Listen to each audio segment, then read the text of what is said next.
Halo guys, di video kali ini aku bakal ngerangkum hasil kuesioner dan FGD soal pariwisata berkelanjutan dan sustainable marketing di kalangan Gen Z. Kita bakal bahas insight pentingnya, hasil surveinya, dan tentu aja ajakan simple yang bisa kita lakuin mulai hari ini. Let's go! Nah, yang pertama nih, kuesioner kita diisi sama 102 responden yang mayoritas adalah perempuan usia 19-28 tahun yang merupakan mahasiswa. Jadi, hasilnya cukup menggambarkan cara berpikir Gen Z pada masa sekarang ya. Data menunjukkan 98% Gen Z setuju hewan harus dilindungi dan gak boleh dieksploitasi. Artinya, mereka peduli banget sama isu moral dan kesejahteraan lingkungan. Walaupun peduli, masih ada gap antara niat dan aksi. Misalnya, cuma 69% yang setuju memakai transportasi umum buat mengurangi polusi. Hal ini disebabkan oleh kenyamanan yang masih jadi tantangan yang besar.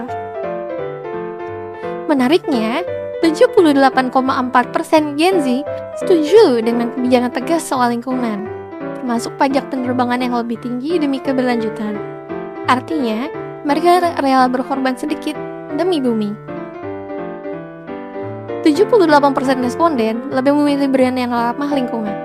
Jadi jelas ya, sustainability itu bukan cuma tren marketing, tapi sudah jadi pola pikir anak muda.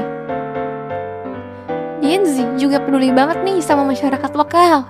93% bilang kehidupan warga lokal itu penting dalam pariwisata berkelanjutan. Selain kuesioner, kita juga ngelakuin FGD bareng beberapa mahasiswa. Dan hasilnya tuh menarik banget. Yang pertama, Gen Z tuh merasa wajib peduli lingkungan loh. Karena apa yang terjadi sekarang tuh bakal berdampak ke generasi selanjutnya. Dan berikutnya, mereka biasanya tuh menegur teman atau keluarga kalau buang sampah sembarangan. Berikutnya, kebiasaan ramah lingkungan yang paling sering dilakuin itu contohnya kayak bawa tumbler, bawa tote bag, dan hemat listrik. Berikutnya, mereka suka topik wisata yang tenang, alami, dan gak terlalu ramai. Berikutnya, kalau harga tiket wisata lebih mahal karena ramah lingkungan, banyak yang bilang tetap oke loh, karena itu bentuk kontribusi buat bumi. Yang terakhir, mereka pilih wisata yang nyaman dan punya dampak positif ke warga lokal. Indonesia diproyeksikan menghasilkan 63 juta ton sampah pada tahun 2025. Dan sayangnya, pengolahan sampah kita tuh belum maksimal. Banyak yang berakhir di TPA penuh, sungai, bahkan laut.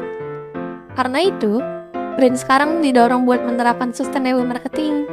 Bukan sekedar jualan, tapi memberi dampak positif ke lingkungan dan masyarakat. Sustainable marketing penting itu karena 1. Mengurangi kerusakan lingkungan. 2. Mendorong konsumen buat lebih bijak. 3. Meningkatkan citra brand. Dan 4, membangun masa depan yang lebih aman buat generasi berikutnya. Sekarang pertanyaannya, kita bisa mulai dari mana? Jawabannya dari hal yang kecil. Contohnya 1, hemat energi. Kita bisa coba matiin lampu, sebut colokan listrik kalau nggak dipakai. Simple, tapi ngaruh banget. Kedua, kita bisa kurangi plastik sekali pakai.